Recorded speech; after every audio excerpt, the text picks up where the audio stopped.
View Instacart order receipt on your iPhone. To view your Instacart order receipt on your iPhone, first of all, it's not a matter of Android or iPhone. The process is same on both of these applications, whether it's on iPhone or Android. You just have to launch the Instacart application, then tap on your account icon from the top right hand side of the screen.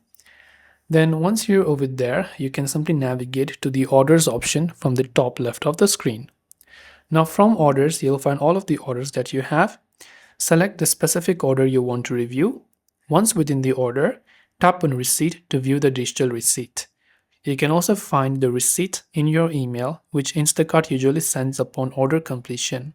If not in your inbox, you can check your spam or your junk folder. But to give you an idea, this is how you can basically view your Instacart order receipt. Hope this video helped you. If you have any questions, feel free to leave them down. Thanks for watching till the very end and see you soon in the next video.